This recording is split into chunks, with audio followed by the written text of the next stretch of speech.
Hello friends, welcome to our YouTube channel Total Social Gain.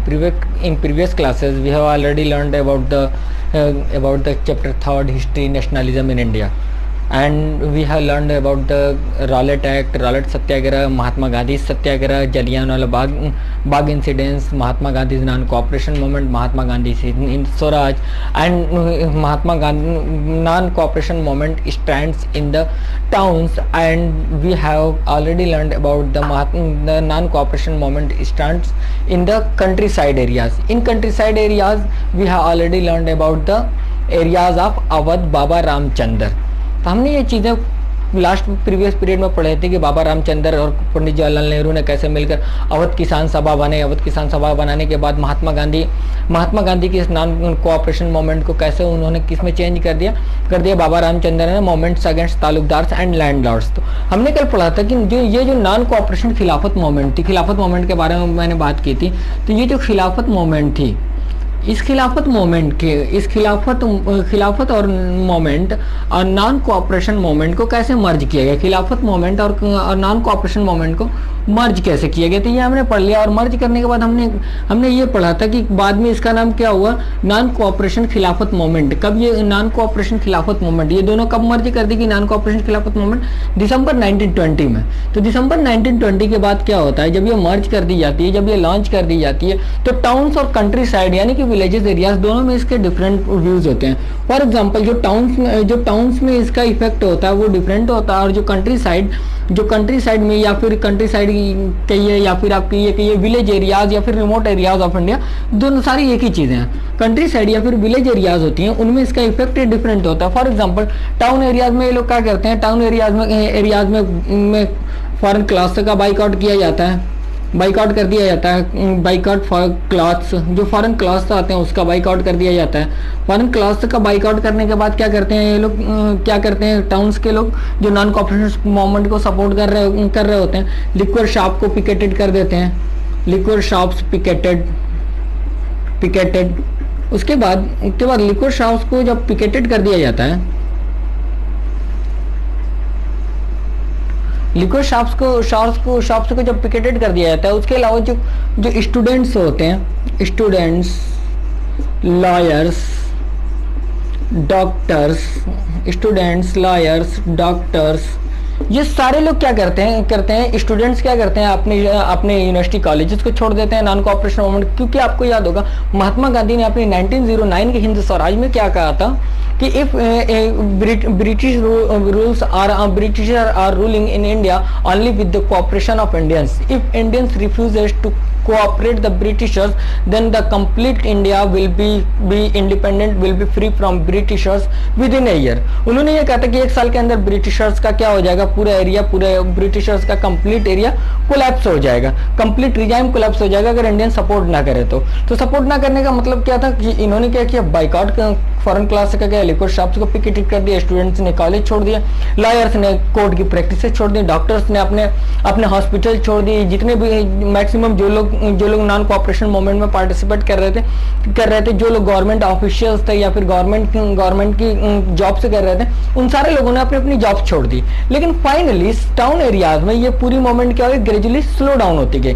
Town areas में gradually ये पूरी movement slow down हो गई, और स्लो डाउन होने के रीजन आप पहले ही जान चुके हो क्यों स्लो डाउन हुआ, क्योंकि हमारे पास इसका कोई दूसरा अल्टरनेट नहीं था। तो स्टूडेंट्स, लॉयर्स, डॉक्टर, उन सबको दोबारा वापस आना पड़ा, और धीरे धीरे ये मोमेंट टाउन एरियाज में कंप्लीटली स्लो हो गई। कब, 1921 से लेकर 22 तक, क्योंकि दिसंबर 1920 में जैसे ही नागपुर सेशन में या कांग्रेस सेशन में इसको पास किया जाता है, 1 जनवरी 1921 को ये लॉन्च कर दी जाती है। और उसके बाद जनवरी 1922 आते ये पूरी मोमेंट क्या होती है, स्लो डाउन हो जाती है। अब उसका इफेक्ट, इसी मोमेंट का इफेक्ट कंट्री साइड में क्या होता है हमें ये देखना है। तो कंट्री साइड में हमारे पास एक एरिया था, अवध के एरिया में कौन है, बाबा रामचंद्र जो फिजी में इंडेंचर्ड लेबर होते हैं या फिर बेगार लेबर होते हैं। Indentured labour means forced labour या फोर्स्ड रिक्रूटमेंट, फोर्स्ड लेबर जिनके साथ जबरदस्ती जिनको लेबर का काम कराया जाता है और पैसे भी न दिए जाते हो। तो जो फिजी में थे बाबा रामचंद्र, ये क्या थे, इंडेंचर्ड लेबर थे। तो बाबा रामचंद्र ने क्या किया, इस पूरी मूवमेंट को, महात्मा गांधी के मूवमेंट को, महात्मा गांधी के नॉन कोऑपरेशन मूवमेंट को movement against Talukdar and landlords बना दिया। और उसी टाइम पे ही पंडित जवाहरलाल नेहरू क्या हो रहे थे, क्या थे, अवध के एरियाज में ट्रेवल कर रहे थे कि महात्मा गांधी की नॉन कोऑपरेशन मूवमेंट को ज्यादा से ज्यादा स्प्रेड किया जाए ताकि लोगों का सपोर्ट मिल सके। इसके लिए बाबा रामचंद्र और जवाहरलाल नेहरू ने मिलकर क्या बनाया, अवध किसान सभा बनाई, अवध किसान सभा बनाई। और ये अवध किसान सभा बनाने के बाद क्या हुआ, इसकी कुछ ही महीनों में ही इसके मोर देन 300 ब्रांचेस कुछ मंथ्स में ही क्या हुई, स्प्रेड हो गई।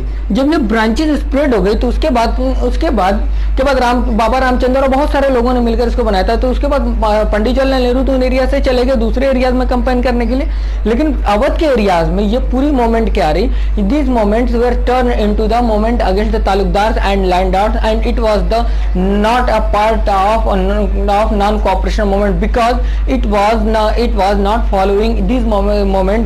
The acts of Baba Ramchandra were not following the provisions, norms of non-cooperation movement of non-violence for Swaraj. तो महात्मा गांधी की जो नॉन वायलेंस थी, बाबा रामचंद्र उसको तो फॉलो कर नहीं रहे थे, लेकिन वो अपने आप को क्या कह रहे थे कि we are doing here some of the best for country in respect of non cooperation movement. वो ये कह रहे थे कि हम कर रहे हैं अपना बेटर कर रहे हैं, और किसके लिए कर रहे हैं, नॉन कोऑपरेशन मूवमेंट के लिए कर रहे थे। ये एक डिफरेंट थिंग रही। और लास्टली क्या हुआ कि ये पूरी मूवमेंट किसमें हो गई, किसमें चेंज हो गई, वायलेंस में चेंज हो गई। वायलेंस में चेंज कैसे हुई कि जो लैंड लॉर्ड्स और तालुकदार थे जिनके पास बड़ी जमीनें होती थी, उन लोगों का गांव के लोगों ने डिफरेंट वेज में बाइकआउट किया, कई तरीकों से बाइकआउट किया। बाइकआउट करने के बाद जो नाई धोबी या फिर गांव के जो दूसरे लोग थे, उन लोगों ने क्या किया, इनके लिए काम करना बंद कर दिया। और फाइनली जो इन एरियाज में तालुकदार एंड लैंडलॉर्ड्स थे, उनके घरों को लूट लिया गया। और उनके घरों को लूट जाने के बाद उनके जो फूड ग्रेन्स थे, उनके जो स्टोर्स थे, उसको लूट लिया गया। और तालुकदार एंड लैंडलॉर्ड्स को बहुत सारी जगहों पे अपने घरों को छोड़कर भागना पड़ा। तो ये पूरी मूवमेंट क्या हुई, वायलेंस में क्रिएट हो गई, जिससे कांग्रेस अनहैप्पी थी। लेकिन अब यहाँ पे हमें क्या समझ आता है, on the name of non-cooperation movement, Baba Ramchandra have get their own benefit, and non-cooperation movement were changed as a movement against Talukdar and landlords। समझा क्यों? क्योंकि बाबा रामचंद्र ने इस पूरी मूवमेंट को चेंज कर दिया और इस पूरी मूवमेंट को क्या बना दिया, movement against Talukdar and landlords, जो कि नॉन कोऑपरेशन मूवमेंट का पार्ट थी नहीं। नॉन कोऑपरेशन मूवमेंट का पार्ट क्या था कि ब्रिटिशर्स का अपोज करना है और ब्रिटिशर्स को सपोर्ट नहीं करना है। यहाँ पे ये लोग क्या कर रहे थे, जो बाबा रामचंद्र लोग थे, तालुकदार एंड लैंडलॉर्ड्स का अपोज कर रहे थे। उसी तरह से कंट्री साइड का हमारे पास दूसरा एरिया किसका एरिया है हमारे पास, इन कंट्री साइड का। एक तो हमने अवध का एरिया पढ़ा बाबा रामचंद्र का, दूसरा कंट्री साइड का एरिया हमारे पास कौन सा, Gudem hills of Andhra Pradesh. Gudem hills of Andhra Pradesh, याद रखना आप, गुडेम हिल्स आंध्र प्रदेश। एपी में लिख रहा हूं शॉर्ट में, आप समझ जाना। Gudem hills of Andhra Pradesh. यहाँ पे एक इंपॉर्टेंट पर्सन थे जिनका नाम क्या था, अल्लूरी सीताराम राजू। ये एक इंपॉर्टेंट कैरेक्टर, अल्लूरी सीताराम राजू। अब गुडेम हिल्स ऑफ आंध्र प्रदेश के लोग क्या थे, ये सारे के सारे क्या थे, ट्राइबल्स थे। अल्लूरी सीताराम राजू या फिर गुडेम हिल्स ऑफ आंध्र प्रदेश में ये सारे लोग क्या थे, ट्राइबल्स थे। अब इन ट्राइबल्स ने क्या किया, महात्मा गांधी की इस moment against Britishers for their own benefit बनाया। कैसे? क्योंकि जो महात्मा गांधी की नॉन कोऑपरेशन मूवमेंट थी, हर कोई इस मूवमेंट से अपना पर्सनल मतलब निकाल रहा था। हर किसी को जिसको जहां पे अपना फायदा दिख रहा था, वो महात्मा गांधी की नॉन कोऑपरेशन मूवमेंट पे अपना फायदा ले रहे थे। जैसे अल्लूरी सीताराम राजू ने क्या किया, अल्लूरी सीताराम राजू ने ब्रिटिशर्स के अगेंस्ट गुरिल्ला वॉर इंक्रीज कर दिया। और गुरिल्ला वॉर इंक्रीज करने के साथ साथ अल्लूरी सीताराम राजू ने अपने एरियाज में या फिर ट्राइबल्स के पास ये रूमर फैलाया कि उनके पास कुछ ऐसी स्पेशल पावर्स हैं कि उन स्पेशल पावर्स से बुलेट शॉट्स भी उनका कुछ नहीं कर सकती, और गॉड ने उनको पावर्स दी हैं, बुलेट से भी उनको कुछ नहीं होगा। और वो क्या थे, महात्मा गांधी की जो नॉन कोऑपरेशन मूवमेंट थी, नॉन वायलेंस मूवमेंट थी, नॉन कोऑपरेशन मूवमेंट थी, उसका सपोर्ट भी कर रहे थे, और उसका सपोर्ट करने के साथ साथ यही अल्लूरी सीताराम राजू महात्मा गांधी जैसे कहते थे, कौन महात्मा गांधी के ये बड़े फॉलोअर थे अल्लूरी सीताराम राजू। और महात्मा गांधी जैसे कहते थे कि खादी ज्यादा से ज्यादा पहनो, तो खादी वियर करने के लिए ये प्रमोट करते थे। मीन्स कि महात्मा गांधी की इन सारी चीजों को फॉलो कर रहे थे। नहीं फॉलो कर रहे थे तो सिर्फ एक चीज को, महात्मा गांधी की नॉन वायलेंस मूवमेंट को। क्योंकि अल्लूरी सीताराम राजू ने क्लेम किया कि Britishers only can be away from us by the way of use force. कि क्या कह रहे थे कि जब तक कि हम वायलेंस का यूज नहीं करेंगे, फोर्स का यूज नहीं करेंगे, तब तक ब्रिटिशर्स को हम अपने से दूर नहीं कर सकते। अब ये लोग ब्रिटिशर्स को दूर क्यों करना चाहते थे? क्योंकि ये ट्राइबल एरियाज के लोग थे। ब्रिटिशर्स ने बहुत सारे फॉरेस्ट को रिजर्व कर लिया था, वहां पे इनकी एंट्री बैन कर दी थी। इनके जो एनिमल्स होते थे उनको फीडर्स नहीं मिलता था, चारा नहीं मिलता था खाने पीने के लिए।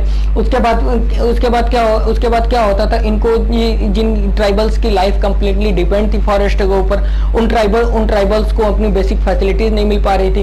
इस वजह से ये सारे के सारे ट्राइबल्स क्या कर रहे थे, ब्रिटिशर्स का अपोज कर रहे थे। और अपोज इन्होंने कैसे किया? अल्लूरी सीताराम राजू के नाम पे। अब इन्होंने क्या किया, अल्लूरी सीताराम राजू ने उसे और भी प्रमोट किया, और प्रमोट करने के बाद फाइनली क्या हुआ, अल्लूरी सीताराम राजू ने गुरिल्ला वार क्रिएट कर दिया। गुरिल्ला वार के 2 साल तक अल्लूरी सीताराम राजू लड़ते रहे ब्रिटिशर्स के अगेंस्ट। और फाइनली अल्लूरी सीताराम राजू को क्या किया गया, डेथ पेनल्टी दी गई, या क्या किया गया, डेथ सैंक्शन कर दी गई।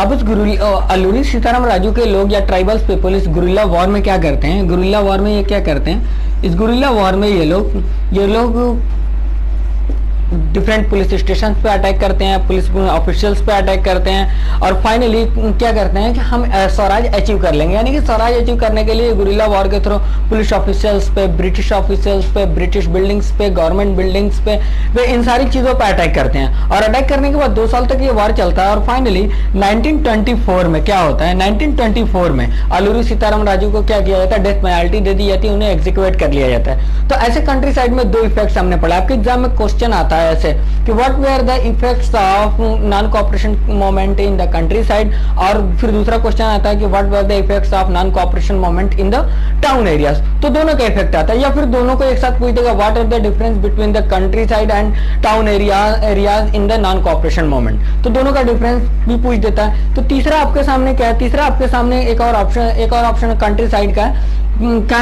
हम क्या इसमें देखेंगे, plantation workers of Assam.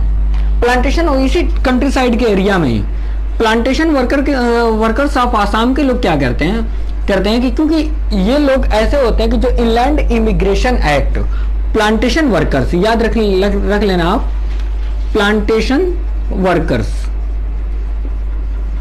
Plantation workers हमने क्यों कहा, क्योंकि ऐसी क्रॉप्स जो प्लांटेशन क्रॉप्स होती हैं, आप ज्योग्राफी में आपने पढ़ा होगा क्लास 9th में, ऐसी क्रॉप जो प्लांटेशन क्रॉप्स होती हैं, तो वहां पे जो वर्कर्स काम कर रहे होते हैं उन्हें क्या कहते हैं, plantation workers. For example plantation crops कौन सी हैं, प्लांटेशन क्रॉप्स में इंडिगो क्रॉप्स आप कह लो, या फिर आप टी क्रॉप कह लो, ये दोनों क्या प्लांटेशन क्रॉप का एग्जाम्पल है। तो प्लांटेशन वर्कर्स जो प्लांटेशन क्रॉप्स में काम करते थे, स्पेशली कहाँ पे, नॉर्थ ईस्ट एरियाज, या फिर पर्टिकुलरली एक स्टेट का नाम ले लो, आसाम में जो लोग काम कर रहे थे वो सारे लोग किसके थ्रू कर रहे थे, इनलैंड इमिग्रेशन एक्ट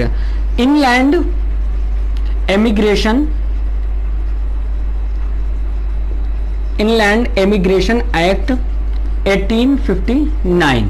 तो जो लोग इनलैंड इमिग्रेशन एक्ट वहां पे नॉर्थ ईस्ट में या आसाम में काम करते थे, तो वो लोग इनलैंड इमिग्रेशन एक्ट 1859 के थ्रू काम करते थे। इसमें क्या होता था, इनलैंड इमिग्रेशन एक्ट के थ्रू ये क्या था, 1859 में ब्रिटिशर्स ने एक लॉ बनाया था, जिस लॉ का नाम क्या रखा था, इनलैंड इमिग्रेशन एक्ट 1859 रखा था। इसके थ्रू कि कोई भी पर्सन, कोई भी लेबर या कोई भी प्लांटेशन वर्कर अगर यहाँ पे काम कर रहा है, तो उसे बिना परमिशन के जो लैंड एरियाज होते थे, जो बाउंड्री एरियाज होते थे, उससे बाहर जाने की परमिशन नहीं होती थी। और अगर एक बार वो काम पे आ गया तो फिर वो बाहर तब तक नहीं जा सकता था जब तक कि वो ब्रिटिशर से परमिशन ना ले। और जो वर्किंग आवर्स होते, तो वर्किंग आवर्स से ज्यादा उन्हें काम कराया जाता था। मींस कि वो सारे के सारे लोगों का एक्सप्लॉयटेशन किया जाता था।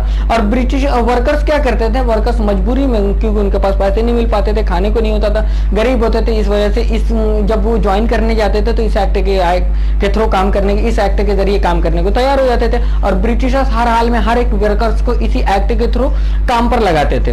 अब हुआ कि प्लांटेशन वर्कर्स ऑफ आसाम के लोग 1859 में उन्होंने क्या किया, उन्होंने क्या किया कि नॉन कॉपरेशन मोमेंट को इन्होंने कहा कि गांधी स्वराज आ गया है, गांधी स्वराज आ गया है और अब हमें काम नहीं करना। और इन लोगों में एक रूमर हुआ। अब इन लोगों ने क्या किया कि गांधी का नाम नॉन कॉपरेशन मूवमेंट के नाम पे गांधी के नाम को इन्होंने अपने बेनिफिट के लिए यूज किया कि गांधी जी ने कह दिया आप किसी को कहीं काम पे किसी को कोई काम नहीं करना है और सारे के सारे वर्कर और सारे के सारे लोग अपने अपने घर जा सकते हैं और किसी को कोई टैक्सेस पे नहीं करने हैं। तो इन्होंने क्या कहा, महात्मा गांधी ने कहा, हालांकि महात्मा गांधी ने तो ऐसा कुछ नहीं कहा था, लेकिन गांधी के नाम पे इन्होंने क्या कहा कि गांधी राज आ चुका है और अब हमें किसी को टैक्सेस नहीं पे करना है और सारे लोग अपने अपने घर जाएंगे, सारे लोगों को अपने अपने गांव के अंदर जमीनें मिलेंगी। अब आप सोचो कि इनके अंदर कितना रूमर था और इसकी वजह से इन लोगों ने क्या किया, बहुत सारे लोग plantation workers inland immigration act के तहत जो काम करते थे वो सारे लोग अपने अपने एरियाज छोड़कर भागने लगे और छोड़कर जब जाने लगे तो वो टाइम ऐसा था जिस टाइम पे ट्रेन की स्ट्राइक चल रही थी और फाइनली क्या होता है, ये प्लांटेशन वर्कर्स में काम करने वाले जितने भी लोग होते हैं सारे के सारे लोग अपने एरियाज अपने काम को छोड़कर अपने अपने घर की तरफ जाने लगते हैं। क्यों? क्योंकि ये कहते हैं they believe that Gandhi Raj was coming and everyone would be given land in their own village, यानी कि हर किसी को अपने गांव में विलेज दे दी जाएगी और गांधी राज आ गए, किसी को कोई टैक्सेस पे नहीं करना, किसी को कोई काम नहीं करना। और सारे के सारे लोग ये प्लांटेशन वर्कर्स क्या करते हैं अपने अपने एरिया से अपने काम छोड़कर निकलने लगते हैं। अब होता क्या है, उसी टाइम पे रेलवे और बसेस की स्ट्राइक चल रही होती है, तो इनमें से जितने भी लोग होते हैं मेजॉरिटी ऑफ द पीपल्स क्या होते हैं अपने एरियाज में अपने घरों को नहीं पहुंच पाते हैं और रास्ते में ब्रिटिश ऑफिसर्स ब्रिटिश पुलिस क्या करती है, इन्हें पकड़ के ब्रूटली बीटन अप होते हैं। ये ब्रूटली ब्रिटिश ऑफिसर्स इनको पीटते हैं और वापस इनको लाकर कैद कर दिया जाता है। ये इनकी सिचुएशन हो जाती है। तो उसके बाद क्या होता है, जो कांग्रेस ने, अब देखिए आप 3 जगह हमने पढ़ा कौन कौन सा, गुडेम हिल्स ऑफ आंध्रा, उसके पहले हमने क्या पढ़ा अवध, फिर हमने तीसरा क्या पढ़ा प्लांटेशन वर्कर्स ऑफ आसाम। तो इन तीनों में होता क्या है कि जो कांग्रेस का विजन होता है, कांग्रेस का विजन का मतलब क्या है कि जो कांग्रेस सोच रही होती है, जो सोचकर महात्मा गांधी ने नॉन वायलेंस मूवमेंट क्रिएट की थी, वो नॉन वायलेंस मूवमेंट तो रहती नहीं है। ये तीनों जगहों पे आप देखो ये मूवमेंट वायलेंस हो गए। जैसे अवध में बाबा रामचंद्र के लोगों ने क्या किया, तालुकदार से लैंडलॉर्ड्स के अगेंस्ट क्या किया कि उनके अगेंस्ट वायलेंस किया। वहीं पे आपने देखा plantation workers brutally beaten up किए गए। और उसके बाद तीसरा आपने क्या देखा, Gudem hills of Andhra, finally Alluri Sitaram Raju को कैप्चर करके क्या किया गया, फांसी पे चढ़ा दी गई। तो कांग्रेस का ये जो पूरा तीनों विजन होता है, ये विजन तो क्लियर होता नहीं है, महात्मा गांधी का विजन तो क्लियर होता नहीं है। अब इससे क्या होता है कि इन्होंने क्या किया सारे लोगों ने क्या किया, महात्मा गांधी और कांग्रेस के लोगों ने क्या किया कि फाइनली इस मोमेंट को विड्रॉ करने का सोचा। अभी ये सोच ही रहे थे, तब तक होता क्या है कि फरवरी 1922 याद रखना आप, ये बहुत इंपॉर्टेंट पॉइंट है। फरवरी 1922 में कुछ विलेज किस जगह पे, गोरखपुर उत्तर प्रदेश, गोरखपुर यूपी, एक प्लेस है यहाँ पे चौरी चौरा, ये लिख लेना, बहुत इंपॉर्टेंट पॉइंट है। एक प्लेस है यहाँ पे चौरी चौरा। इस चौरी चौरा प्लेस पे क्या होता है कि कुछ पुलिस ऑफिशियल्स और गांव के लोगों में दोनों में क्लैश होता है। क्लैश होने के बाद 11 पुलिस ऑफिसर्स को क्या किया जाता है, पुलिस स्टेशन के अंदर ही बर्न अप कर दिया जाता है। और जब पुलिस स्टेशन के अंदर इनको जला दिया जाता है तब क्या होता है, फाइनली ये पूरी मोमेंट किसमें हो जाती है, वायलेंस पे क्रिएट हो जाती है। और इसी की वजह से चौरी चौरा मोमेंट की वजह से महात्मा गांधी क्या करते हैं नॉन कोऑपरेशन मोमेंट को क्या करते हैं, विड्रॉ कर देते हैं। तो आपको क्या समझ आया, विड्रॉ नॉन कोऑपरेशन मोमेंट। अब इससे क्या समझ आया आपको, नॉन कोऑपरेशन मोमेंट। तो एक 2-3 क्वेश्चंस इसमें बनते हैं कि कंट्री साइड में कंडीशंस क्या रही, टाउन में कंडीशंस क्या रही नॉन कोऑपरेशन खिलाफत मूवमेंट की, खिलाफत मूवमेंट था कि किसने स्टार्ट की, और ये नॉन कोऑपरेशन खिलाफत मूवमेंट कैसे बंद हुई। तो finally Mahatma Gandhi withdraw the non cooperation movement due to the Chauri Chaura incidents Gorakhpur Uttar Pradesh in February 1922। Finally यहाँ पे Mahatma Gandhi non cooperation movement बंद कर देते हैं। इसके बाद महात्मा गांधी क्या स्टार्ट करते हैं, सिविल डिसोबीडियंस मूवमेंट। जो मैंने आपको पहले ही बताया था कि अगर महात्मा गांधी ने पहले ही ये कहा था कि अगर हमारी नॉन कोऑपरेशन मूवमेंट फेल हो जाती है तो उसके बाद हम क्या करेंगे, सिविल डिसोबीडियंस मूवमेंट को लॉन्च करेंगे। तो Mahatma Gandhi civil disobedience launch करने का प्लान बनाते हैं। तो सिविल डिसोबीडियंस को के लिए महात्मा गांधी ने कैसे स्टार्टिंग की और सिविल डिसोबीडियंस मूवमेंट कैसे हुई, उसके इफेक्ट्स क्या क्या रहे, उसके बिजनेस क्लास के लोगों ने कैसे सपोर्ट किया, वहीं पे ही जो मिडिल क्लास लोग थे, मिडिल क्लास के लोगों ने कैसे सपोर्ट किया, फार्मर्स ने सिविल डिसोबीडियंस मूवमेंट में कैसे सपोर्ट किया, उनका क्या रिएक्शन था, यानी इन सबको, इस पूरी सिविल डिसोबीडियंस मूवमेंट को हम नेक्स्ट वीडियो में पढ़ेंगे। तब तक के लिए thank you so much, good bye.